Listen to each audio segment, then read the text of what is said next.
দর্শক স্বাগত জানাচ্ছি সিএসআরএম জনতন্ত্র গণতন্ত্র। আপনাদের সঙ্গে আছি আমি সজল দাস। আমাদের আজকের আলোচ্য বিষয় দাবি দেওয়া চাহিদা। নানান দাবি দেওয়া নিয়ে প্রধান উপদেষ্টার বাসভবনের সামনে আমরা দেখেছি ধারাবাহিকভাবে বসতে, দেখেছি আনসারদের দাবি দেওয়া নিয়ে বড় ধরনের সংঘর্ষের ঘটনা ঘটতে, আবার বিভিন্ন দাবি দেওয়া নিয়ে বিভিন্ন জন রাস্তায় নামছেন। ব্ল্যাক আউটের ঘোষণা দিয়েছিল পল্লী বিদ্যুতের যে কর্মকর্তা কর্মচারীরা, তারা আবার একই সময়ে বিভিন্ন রাজনৈতিক দল প্রধান উপদেষ্টার সাথে যে বৈঠক করেছেন সেখানেও তারা তাদের বিভিন্ন দফার দাবি জানিয়ে এসেছেন। আবার অতি সম্প্রতি যে ঘটনা চলছে চিকিৎসকদের উপরে হামলার ঘটনায় তারাও বিভিন্ন ধরনের দাবি দেওয়া জানিয়েছেন।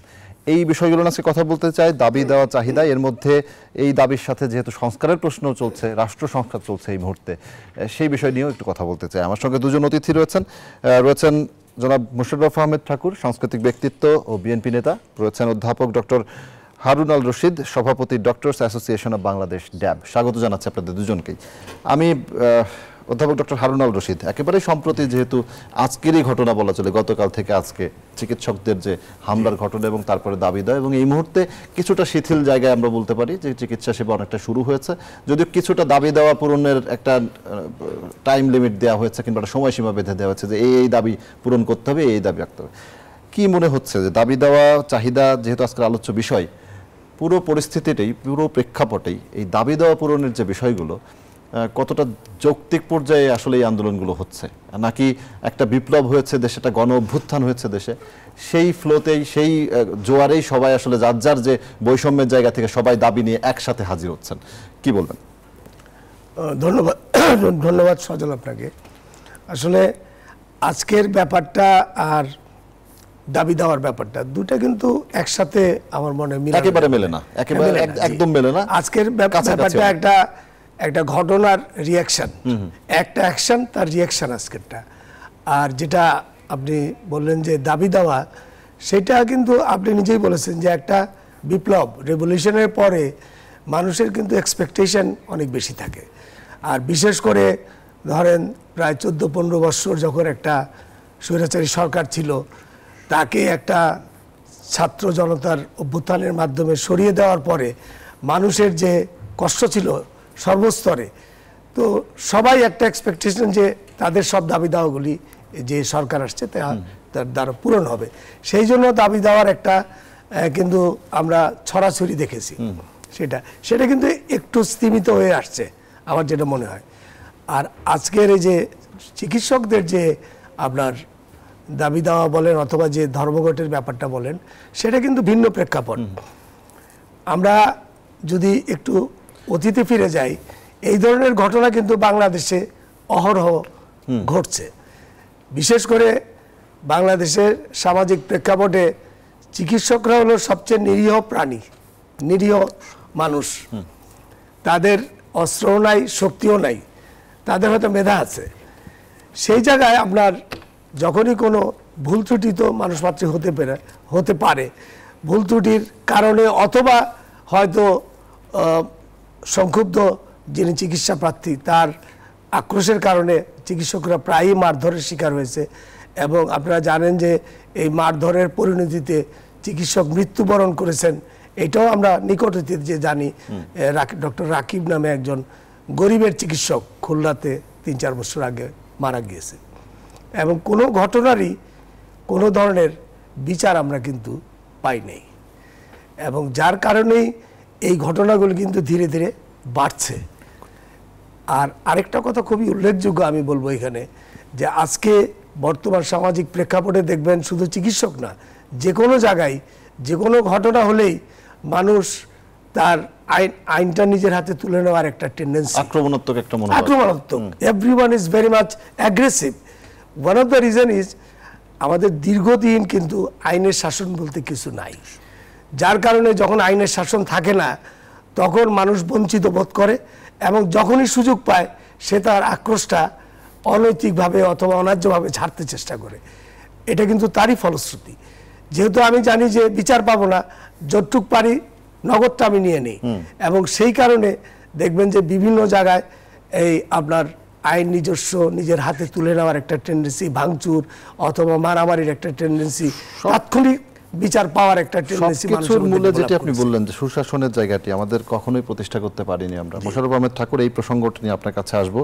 এই দীর্ঘদিনের যে দাবি দেওয়া সেটি তো আছেই, কিন্তু এই যে চিকিৎসকদের উপর হামলার ঘটনা, শিক্ষকদের উপর হামলার ঘটনা, এর আগে নানানভাবে নানান জায়গায় হামলার ঘটনা ঘটেছে এবং সবসময় আপনিও অনেক সময় বলে এসছেন যে দেশে সুশাসন নেই। এবার কি আমরা সেই সুশাসনের পথে হাঁটতে পারবো কিনা যখন রাষ্ট্র সংস্কারের কথা হচ্ছে, কি বলবেন? ধন্যবাদ সজল, অপরবিজ্ঞ আলোচক। তো আমরা যে ডাক্তার হারুন যেটা বলেছেন, আমি আরও ডিটেলস বলি। খুলনায় 2020 সালে 16ই জুন দিনটি ছিল সোমবার। ওই দিন রাইসা ক্লিনিকের পরিচালক, গরিবের ডাক্তার হিসাবে খ্যাত ভদ্রলোকের নাম হচ্ছে ডাক্তার রাকিব খান। তিনি একজন রুগীর মৃত্যুকে কেন্দ্র করে তাকে রুগীর স্বজনরা পিটিয়ে হত্যা করে। এই যে দুর্ভাগ্যজনক ঘটনাটি ঘটল, এই ঘটনাটি ঘটার পরে আমার ডাক্তার ভাইয়েরা আজকে যে কমপ্লিট শাটডাউনে গেলেন, এটা কিন্তু আমরা দেখি নাই। এর জন্য এটা আমি বলছি না যে আজকে কমপ্লিট শাটডাউনের যে ডাক্তারকে ছাত্ররা বা কেউ গিয়ে মেরে আসবে, এটাকে আমি যৌক্তিক বলছি না, এটাকে আমি কোনো অবস্থাতেই সমর্থন করি না। যারা এই কাজটি করেছেন, আজকে আমি মনে করি যে এরা কাজটি অন্যায় করেছেন, ভুল করেছেন এবং সেই ক্ষেত্রে এদের বিরুদ্ধে শাস্তিমূলক ব্যবস্থা গভর্নমেন্ট নেয় কি না, গভর্নমেন্টের সরকারের একটি অন্তর্বর্তীকালীন সরকার, এই সরকারের স্বাস্থ্য উপদেষ্টা নিজে ডাক্তারদের কাছে গিয়ে উপস্থিত হয়েছেন। আমি দেখেছি এর আগে বহু ঘটনা ঘটার পরে এই মন্ত্রী ঘটনাস্থলে যেতে। তো তড়িৎ আমি দেখলাম যে খুব দ্রুত স্বাস্থ্য উপদেষ্টা ইয়াদের কাছে, সংক্ষুব্ধ ডাক্তারদের কাছে গিয়েছেন। অবশ্যই আমি এটা সাধুবাদ পাওয়ার যোগ্য ভদ্রমহিলা। তারপরে আমি মনে করি যে সরকার দ্রুত তার যে রেসপন্স করা, এটা করেছেন, ফাইন। কিন্তু আমার কথাটা হলো যে এত কিছুর পরে এরা অন্যায় করেছে। যে ডাক্তার ডিউটি, যে দায়িত্বে ছিলেন না, ওই ডাক্তারকেই তারা করেছে, আহত করেছে বা কি বলে মারপিট করেছে। তো সেই ক্ষেত্রে এই কাজটি অন্যায়। কিন্তু এইখানে আপনি ডাক্তারের কাছে আমরা কখন যাই? আমরা নিশ্চয়ই আমোদ আহ্লাদ করার জন্য তো আর ডাক্তারের কাছে গল্পের জন্য যাই না। ডাক্তারের কাছে আমরা খুব বিপন্ন অবস্থায় মানুষ যায়। তো মানুষ যখন বিপন্ন অবস্থায় যায়, আপনি ডাক্তার হিসাবে আপনার এই রেসপন্সিবিলিটি তো থাকবে। আপনি এই রেসপন্সিবিলিটি আপনার কাছে ভরসার জায়গা মনে করে মানুষ সবচেয়ে বিপন্ন জীবন আপনার কাছে সঁপে দেয়। আপনি দাবি দেওয়ার জন্য মানুষের বিপন্ন মানুষের জীবন নিয়ে খেলবেন। একজন ডাক্তার আহত হয়েছেন, এটার জন্য বিচার অবশ্যই করতে হবে। যারা করেছেন এরা অন্যায় করেছেন, কিন্তু আপনি মানুষের জীবন মৃত্যু নিয়ে খেলতে পারেন না তো ডাক্তার সাহেব। কিন্তু এক্ষেত্রে যদি আমি একটু বলি যে আমার দেশের মানুষ এবং ডাক্তারের যে রেশিও, একজন চিকিৎসক কতজনকে চিকিৎসা দিতে পারেন, একজন চিকিৎসকের কাছে কতজন রোগী যাচ্ছেন, সেই চিকিৎসক কতটা চাপে আছেন, এই বিষয়গুলো কি ভাই হিসাব হলে আমি আপনাকে বলি যে আমাদের দেশে যে ডাক্তারের সংখ্যা একবারে কম। আমাদের ইউনিয়ন হেলথ সেন্টারগুলি আছে, এখানে এমবিবিএস ডাক্তারের পদ আছে, এখানে যান না। একটা থানা হেলথ কমপ্লেক্সে প্রায় 15-16 জনের পোস্টিং নাকি হারুন ভাই? মানে এটা মাত্রা ভেদেই আছে, 15-16 জন। মানে বড় হেলথ সেন্টার, বড় উপজেলাগুলি 12 থেকে 16 জনের মধ্যে, যেগুলি 14-15 ইউনিয়নের এই উপজেলা, এইগুলিতে 15-16 জন ডাক্তার। আপনি গিয়া পাবেন হাইয়েস্ট 4 থেকে 5 জন ডাক্তার। বাকিরা কেউ শিক্ষা ছুটি নিয়ে আছেন, বাকিরা কেউ লিয়েন নিয়ে আছেন, বাকিরা কেউ কোনো না কোনো ছল ছুতায় তিনি উপজেলায় যাবেন, যেতে চান না, উপজেলায় যাবেন। এটা দীর্ঘদিনের একটা অভ্যাস। এই যে কথাটা হচ্ছে যে আপনি যখন ডাক্তার হচ্ছেন, আপনি যখন ডাক্তার হন, আপনার পেছনে কিন্তু এই দেশের গরিব মানুষের প্রচুর ইনভেস্টমেন্ট আছে। আমি যে একটা বিস্কিট কেনার সময় যে ভ্যাটের টাকা দেই, ঠিক একটা রিক্সাওয়ালা এই বিস্কিট কেনার সময় এই একই ভ্যাটের টাকা দেয়। শুধুমাত্র দেয়া নেয়া না, আমি চিকিৎসক হিসেবে আমারও তো একটা রেসপন্সিবিলিটি আছে, দায়িত্ব আছে। আমরা এই যে সরকারি ডাক্তাররা যে পড়েন প্রায় বিনামূল্যে পড়েন, তো এইখানে তো সব এইগুলো গরিব মানুষের টাকা, আপনার রেসপন্সিবিলিটি তো অনেক বেশি। বাট বরঞ্চ প্রাইভেট কলেজে যারা পড়ে এদের রেসপন্সিবিলিটি অনেক কম। তো সেই ক্ষেত্রে আপনি রেসপন্সিবিলিটির জায়গাটা দেখবেন তো। ধরো ভালো না রশিদ, কি বলবেন রেসপন্সিবিলিটি? আলোচনাটা আসলে একটু ভিন্ন দিকে চলে। ঠিক আছে, আমি দাবি দেওয়া চাহিদা, এই আমাদের যে লাইন, এই লাইনের সাথে কিন্তু আমি সুচিকিৎসা চাই, এটিও আমার দাবি। আমি খাদ্যের অধিকার চাই, এটাও আমার দাবি, সবকিছুই। জি না, তবে এই জায়গায় যেটা ভাই বলল যে ওই উপজেলা লেভেলে চিকিৎসক পাওয়া যায় না, অথবা থাকে না, অথবা বিভিন্ন অজুহাতে বাইরে থাকে, এটা partly true, but the behind the story কিন্তু আরেকটা অন্য স্টোরি আছে। আপনার একটা উপজেলা লেভেলে আপনি যদি ফ্যাসিলিটিস যদি দেখেন, একজন পুলিশ, যে উপজেলা লেভেলের পুলিশ কর্মকর্তা, অথবা যিনি ইয়েলো, তার যে ফ্যাসিলিটিস, তার সাথে অন্যান্য যারা সমমানের কর্মকর্তা তাদের যে ফ্যাসিলিটিস, গালফ অফ ডিফারেন্স। আপনার একজন চিকিৎসক ক্লাস 1 অফিসার, তার যদি আপনার বাসস্থানের ব্যবস্থা না থাকে, তার যদি আপনার নিরাপত্তার ব্যবস্থা না থাকে, আপনি তাকে পোস্টিং দিলেন, তার থাকার জায়গা নেই, খাওয়ার জায়গা নেই। যেসব কারণে চিকিৎসকরা উপজেলায় পোস্টিং পাওয়ার পরে অনেক সময় দেখা যায় যে নিরাপত্তা, বাসস্থান এবং অন্যান্য আদার ফ্যাসিলিটিস, তার গাড়ি নেই, তার হয়তো সন্তান স্কুলে, ওইখানে স্কুলে যাওয়ার মতো অবস্থান নেই, স্কুল নেই, অথবা ঢাকায় যে রেখে আবার 2টা বাসা রেখে সে যে আপনার এই আপনার খরচ কুলাতে পারে না সে, যার কারণে হি ম্যানেজেস সামহাউ। এই যে ব্যাপারগুলি যেগুলি আছে, যেগুলি আমরা দীর্ঘদিন ধরে বলে আসতেছি যে সমমানের যারা officer, they should get the same facility, কিন্তু আমি যখন সেটা কিন্তু কোনোভাবেই হচ্ছে না। আমি যখন এই পেশায় আসছি তখন তো আমি আমার দেশের বাস্তবতা জেনেই আসছি, এবং আমার দেশের যে ব্যবস্থাপনা তারাও সেখানে ঠিক করার চেষ্টা করছে হয়তো। না, এই বৈষম্যটা তো তৈরি হয়েছে আপনার আমলাতান্ত্রিক শাসন ব্যবস্থার কারণে, আমাদের বুঝতে হবে। এটা কিন্তু রাষ্ট্র এই ব্যবস্থাটা কোনো সময় চায় না, জনগণও চায় না, আর যারা পেশাতে আমরা নিয়োজিত আছে তারাও চায় না, কিন্তু আমাদের শাসন ব্যবস্থাটা আমলাতান্ত্রিক। আমলারা যারা এই নিয়মগুলি তৈরি করছে, তারা তাদের নিজের সুপিরিয়রিটি, সুবিধা, সুযোগ সুবিধা রাখার জন্য তারা নিজেরা একটা জায়গায় অবস্থান করে, আর বাকিদের তারা কর্মচারী মনে করে, ভিত্ত মনে করে, যার কারণে কিন্তু এই বৈষম্য থাকার কথা না। এই বৈষম্যগুলির অবসান দরকার, এবং এই জন্য আমরা অতীতে কিন্তু অনেক আন্দোলন করেছি। প্রকৃতির আন্দোলন ছিল, প্রকৌশলী, কৃষিবিদ, চিকিৎসক, ইঞ্জিনিয়ার, পুলিশ, সবগুলি মিলে 28টা আপনার প্রফেসর একসাথে আন্দোলন করেছিল এক সময়। তো সেইখানে কথা ছিল যে কৃত্য পেশাভিত্তিক আপনার শাসনতন্ত্র হবে, সেটা আমরা পারি নাই করতে, যার কারণে আমরা দেখবেন যে আমলাদের অবস্থান একরকম আর বাকি সবার অবস্থান কিন্তু ভিন্ন রকম। সব জায়গায় একটা অসন্তোষ, একটা বৈষম্য বিরাজ করছে, সেইটা অবসান হওয়া উচিত। ঠাকুর, এই যে আমলাতান্ত্রিক পরিবেশের কারণে বাকিরা বৈষম্যের শিকার, এই জায়গাটি কি আমরা ঠিক করতে পারবো আপনার কাছে? একটি হচ্ছে যে 15 বছরের অপশাসনের জায়গাটি তো আছেই, কিন্তু এই পুরো বিষয়টা আমরা যদি আরো পিছন থেকে টানি, পরিস্থিতি তো একই রকম থাকে। গত 15 বছরে রাষ্ট্রের যত প্রতিষ্ঠান ছিল, ইনক্লুডিং আমলাতন্ত্র, এটাকে সরকার 2014 সালের পর থেকে, বিশেষ করে 2011 সালে পঞ্চদশ সংশোধনী সে যখন প্রণয়ন করে, মানে সে সিদ্ধান্ত নেয় যে আমি আর নির্বাচনের মাধ্যমে ক্ষমতায় যাব না, আমি ছলে বলে কৌশলে আমি ক্ষমতায় থাকবই। তখন থেকে আপনি দেখবেন যে আমলাতন্ত্র, পুলিশ, এগুলিকে বিভিন্নভাবে ধ্বংস করা যায়। আপনার বাচ্চাকে যেমন মেরে ফেলা যায় একটা পথ, আরেকটা পথ হচ্ছে আপনার বাচ্চাকে নেশাগ্রস্ত করে দিলে বাচ্চাটা নষ্ট হয়ে যাবে, আপনার বাচ্চাটাকে আপনি অন্য বিপদে ঠেলে দিতে পারলে ওইটা।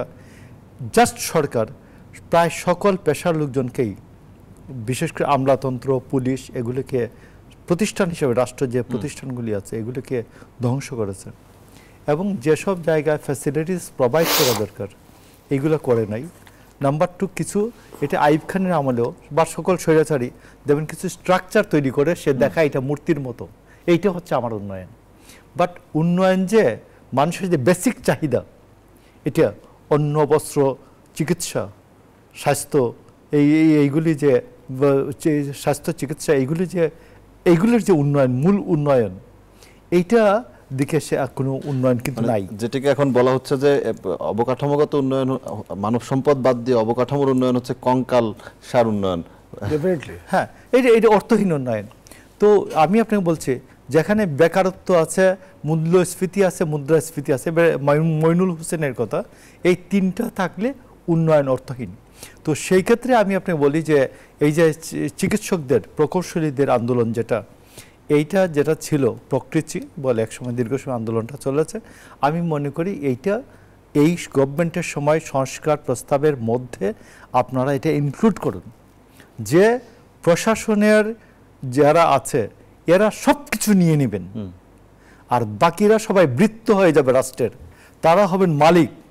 আবার মালিকদের মধ্যে যারা আওয়ামী লীগ ছিলেন না, এরা সব কিছু থেকে আবার বঞ্চিত। সিনিয়র সহকারী সচিব থেকে 7 দিনে অ্যাডিশনাল সেক্রেটারি বানাচ্ছে। মানে এই লোকগুলি আরো 10 বছর আগে joint secretary, additional secretary, joint secretary হওয়ার কথা, ডেপুটি সেক্রেটারি হওয়ার কথা, অ্যাডিশনাল সেক্রেটারি হওয়ার কথা, সিনিয়র সহকারী সচিব থেকে অ্যাডিশনাল সেক্রেটারি বানাইলেন 7 দিনে। এখন এই সরকার পতনের পরে হচ্ছে এটা। তো সেইখানে আমার ধারণা হচ্ছে যে এদের প্রতি অন্যায় করা হলো, তখন সরকার এটা তো অন্যায় করেছে ইচ্ছা করে। তো আজকে আমি আপনি বলছি যে প্রশাসনের যে অবস্থাটা, এটা উনি যেটা বলছেন এটা সত্য। প্রশাসন ক্যাডারের এরা সবাইকে বাংলাদেশের বৃত্ত মনে করে। জি, আমি একটা বিরতি নিতে চাই, বিরতি থেকে ফিরে এসে আরো কথা বলি। আমার কাছে আরো অনেকগুলো বিষয় রয়েছে, দাবি দেওয়া চাহিদা, যেহেতু অনেক দাবি অনেক চাহিদা। দর্শক, বিরতি নিচ্ছি। সিএসআরএম জনতন্ত্র গণতন্ত্রে ফিরছে একটু পর, আমাদের সঙ্গেই থাকুন।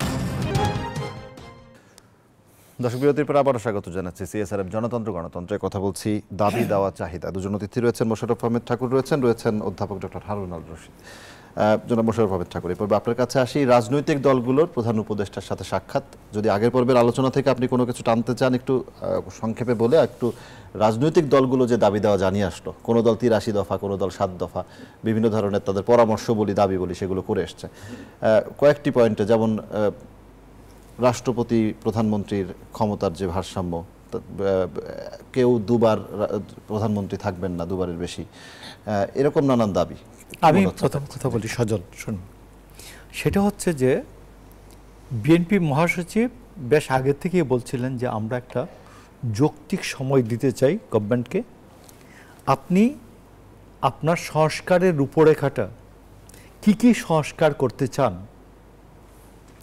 আপনি এই লেআউটটা, কোর্স লেআউটটা বলেন, দেন আমরা চিন্তা করি এটা কত সময় লাগবে এবং এই সংস্কারগুলি আপনার পক্ষে করা সম্ভব কিনা, যৌক্তিক হবে কিনা, এইটাও একটা বিষয়। যৌক্তিক সংস্কার, যৌক্তিক সময়। মানে 2011-এর গভর্নমেন্ট অনেক সংস্কার করছিল যেটা আওয়ামী লীগ এসে পাশ করে নেই। তো আপনি এখন যা করবেন, ভবিষ্যতে যারা ক্ষমতা আসবে, যেসব রাজনৈতিক দল, এগুলো তো পাশ করতে হবে, রেটিফাই করতে হবে। তো যদি রেটিফাই না করে তাহলে তো কোনো কিছু হবে না। তো এই যৌক্তিক সময়কে নিয়ে আমাদের রিজওয়ানা হাসান দেখবেন গলা খুব উঁচু করে বলছেন যে মেয়াদ নিয়ে অস্থির হবেন না, মেয়াদ চলে যাচ্ছে না। তো এটা 111-এর ব্যারিস্টার মইনুল হোসেনের টোন আমি শুনতে পেলাম। তো আপনি একে আমি বলি ছোট ছোট করে, সেটা হচ্ছে আমাদের সংবিধানের এখন যেটা আইন বিভাগ, এটা তো অ্যাবসেন্ট হয়ে গেছে। আইন বিভাগের মধ্যে এখন আছে শাসন বিভাগ, নির্বাহী বিভাগ। নির্বাহী বিভাগ 48 থেকে 58, এইখানে রাষ্ট্রপতি এবং মন্ত্রী পরিষদ এবং প্রধানমন্ত্রী, এই জায়গাগুলিকে একটু কাটছাট করা দরকার, ব্যালেন্স করা দরকার, ভারসাম্য করা দরকার। অলরেডি বিএনপির চেয়ারপারসন, ভারপ্রাপ্ত চেয়ারম্যান তারেক রহমান, উনার অ্যাপ্রুভ করা 31 দফা বলে একটা সংস্কার কর্মসূচি আমরা আরও 2 বছর আগে আমরা এটা দিয়েছি, এবং এটা 1.5 বছর আগে দিয়েছে। তো এইটা 1.5 বছর আগে থেকে এটা আলোচনা চলছে। কিন্তু তো আমি আলোচনাগুলো কি এই জায়গায় আসছি, 66 থেকে 78 সংসদ, সেখানে একমাত্র ডিসপুটেড হচ্ছে 70 অনুচ্ছেদ। 70 অনুচ্ছেদে কি আছে যে যিনি যে দল থেকে নির্বাচিত হবেন সেই দলের মতামতের বাইরে কোনো ভোট দিতে পারবেন না। ফ্লোর ক্রসিং, হ্যাঁ, ফ্লোর ক্রসিং, ভোট দিতে পারবেন না। আমরা এখানে বলছি যে বিএনপি বলছে যে কোনো যৌক্তিক যে বিষয় যে শুধুমাত্র অর্থ বিল মানে বাজেট পাস আর আস্থা ভোট ছাড়া বাকি সব কিছুতে সংসদরা পার্লামেন্টারিয়ানরা মুক্ত, তারা যা যে আলোচনা করতে পারবেন, ভোট দিতে পারবেন, সব কিছু। এটা তারেক রহমান অ্যাপ্রুভ করেছেন গত কয়েকদিন আগে, 28 তারিখে একটা আলোচনায় ছিল, উনি বলেছেন যে ঠিক আছে এটাই এইরকমই। তো এখানে 116 আইন কি বলে আমাদের সুপ্রিম কোর্ট বিচার বিভাগ 94 থেকে 116, এই 94, 95 যদি আপনি শুধুমাত্র সুনির্দিষ্ট আইন করেন যে বিচারপতিরা কিভাবে নিয়োগপ্রাপ্ত হবেন, কাজ 80% কমপ্লিট, আর 20% কমপ্লিট হবে 116 অনুচ্ছেদে অধস্থন বিচার বিভাগ, মানে জুডিশিয়ারির ম্যাজিস্ট্রেট থেকে জেলা জজ পর্যন্ত। এইখানে যদি এদের সমস্ত বিষয় আসে, বদলি, প্রমোশন, এগুলো যদি সব সুপ্রিম কোর্টের হাতে ন্যস্ত করে দেওয়া যায়, বাকি 20% কমপ্লিট। আমি আপনাকে বলছি দেখেন, এইটা যে মহাযজ্ঞ, যে আমি আপনাকে বলছি এই যে, তারপর বদিউল আলম মজুমদারের কাছে একটা কাজ করে আছে, উনি বলেন মুক্তি জাতীয় সনদ, বদিউল আলম মজুমদার উনি বলছেন জাতীয় সনদ, আমরা যে এই কাজগুলি যে করব, এটাকে একটা ন্যাশনাল চার্টার হিসাবে সকল রাজনৈতিক দল সই করবেন, যিনি ক্ষমতায় আসুন না কেন তিনি এইটা বাস্তবায়ন করবেন। তো যেমন ধরুন চিকিৎসা ক্ষেত্রে, আমি আপনাকে বলছি চিকিৎসা ক্ষেত্রে আমরা একটা অঙ্গীকার করলাম, আমরা সবাই মিলে আমরা এটা আমি করলাম, সই করলাম। তো এইটা সংস্কার যেতে চাই যে এই সংস্কারের, হারুন আল রশিদ আপনার মতামত একটু নিতে চাই যে এই সংস্কারের জন্য মোশাররফ আহমেদ ঠাকুর কতগুলো পয়েন্ট আকারে বললেন, যে সরকার এই মুহূর্তে দেশ চালাচ্ছে তারা কতটা পারদর্শী, কিংবা এখন পর্যন্ত আপনার কাছে কি মনে হচ্ছে পদক্ষেপগুলো কতটা যথার্থ ছিল কিংবা আছে? দেখেন, এই যে সরকারটি আসলো, এই সরকারটি তো এমনি আসে নাই, দীর্ঘ 15 বছর সব বিরোধী দলগুলি সংগ্রাম করেছে, ফাইনালি ছাত্র জনতার সংগ্রামে প্রায় সহস্রাধিক ছাত্র জনতা শহীদ হয়েছেন, হাজার হাজার ছাত্র জনতা আপনার আহত হয়েছেন। আপনারা জানেন প্রায় 400-র বেশি ছাত্র এবং জনতা আপনার চোখ নষ্ট হয়ে গেছে, 400-র বেশি, আনবিলিভেবল। তো সেই পরিপ্রেক্ষিতে এই সরকার একটা বিপ্লবের মাধ্যমে এই সরকার এসছে, তাদের কাছ থেকে কিন্তু জনতা এবং আমাদের সবারই আশা, ব্যাপক একটা আশা, যে তারা সংস্কার করবে, পরিবর্তন করবে, নানা ধরনের চেঞ্জ আসবে। স্বাস্থ্য খাতের কথাই যদি ধরি, গত 15 বছরে স্বাস্থ্য খাতকে একবারে ধ্বংস করে দেওয়া হয়েছে, একটা মেধাহীন স্বাস্থ্য খাত তৈরি হয়েছে, যেখানে আপনার যোগ্যতা থাকা সত্ত্বেও দলীয় কারণে বিবেচনায় প্রমোশন পায়নি, মেডিকেল অফিসার রয়ে গেছে, অথচ তারই ছাত্র অথবা তারই কলিগ পরে পোস্ট গ্রাজুয়েশন করে প্রফেসর হয়ে গিয়েছে, বিভাগীয় প্রধান হয়েছে। এরকম ভুরি এক্সাম্পল আছে। প্রিন্সিপাল হয়েছে অথচ একসাথে কলিগ ছিল সে মেডিকেল অফিসার, একমাত্র কারণ দলীয় বিবেচনা, মেধার কোনো মূল্য হয় না, যার কারণে স্বাস্থ্য খাতে কিন্তু ব্যাপক একটা অরাজকতা। এছাড়াও আপনাদের মাধ্যমে আমরা জেনেছি যে বিগত কোভিড আমলের থেকে শুরু করে স্বাস্থ্য খাতে যে ব্যাপক দুর্নীতি, মেগা দুর্নীতি, বিভিন্ন রকমের, কোনোটার কোনো বিচার হয় নাই, কারণ যারা দুর্নীতি করেছে তারা দলীয় লোক। সব মিলে আমরা এই সরকার আসার পরে যারা আমরা চিকিৎসক এবং স্বাস্থ্য খাতে আমরা যারা আছি, তাদের এক্সপেকটেশন ছিল যে এই বিগত আমলে যারা অপরাধ করেছে, দুর্নীতি করেছে, অবৈধ সুযোগ সুবিধা নিয়েছে, এবং সর্বোপরি শেষে যারা এই ছাত্র আন্দোলনের বিরুদ্ধে দাঁড়িয়েছিল, যারা ছাত্রদের রক্তের সাথে বেইমানি করেছে, চিকিৎসা না দেওয়ার জন্য বিভিন্ন হাসপাতালে ফোন করেছে, তাদের বিরুদ্ধে এই সরকার প্রাথমিক ব্যবস্থা নিবে। কিন্তু অত্যন্ত দুঃখের সাথে আমি বলতে হয়, কোথাও কোনো পরিবর্তন আমি এই জায়গাটাই কথা বলছিলাম একটু মোশাররফ আহমেদ ঠাকুর, এই যে 15 বছর একটা অপশাসনের যে বিষয়, দলীয়করণের যে বিষয়, কিন্তু যে কয়দিন দায়িত্ব পেয়েছে, এই কয়দিনে এই পুরো বিষয় ঠিক করা, কিংবা আপনি বলছেন যৌক্তিক সময়ের কথা বলছে রাজনৈতিক দলগুলো, বারবারই বলছে যৌক্তিক সময়, প্রধান উপদেষ্টাও বলেছেন যৌক্তিক সময়, অযৌক্তিক সময় নেবে না। এই সময়টা আসলে কত? আমার এটা বলার কারণ হচ্ছে যে বিভিন্ন রকমের দাবি দেওয়া আছে মানুষের, গোটা দেশই তো একটা দাবি দেওয়ার মধ্যে দিয়ে আছে। আপনি মনে করেন যে এই সরকার কি সকল দাবি দেওয়া পূরণ করতে পারবেন? পূরণ করতে পারবেন, আবার পূরণ করে সেই ম্যান্ডেট থাকারও তো গেল এক। আমি আপনাকে স্বাস্থ্য খাতের বিষয়টা একটা জিনিস বলি, যেখানে ওই জায়গাটাতে যে গভর্নমেন্ট আমাদের টিকা কিনলো চায়নার কাছ থেকে, বললো আনডিসক্লোজার এগ্রিমেন্ট। আমি আমার চাকরকে বাজারে পাঠালাম, বাজার থেকে আইসা বাজার করে এসে বলল যে আমি আনডিসক্লোজার এগ্রিমেন্ট, মানে প্রকাশ করা যাবে না, দাম কত এটা প্রকাশ করতে পারবো না, এইরকম আমি একটা এগ্রিমেন্ট করে আসছি। এটা কি মানবেন? আপনার চাকরকে বাজারে পাঠাইলে সে বাজার করিয়া আসা দাম বলবে না, এটার দাম কত হয়েছে এটা বলবে না সে। তো এইটা হচ্ছে আনডিসক্লোজার এগ্রিমেন্ট।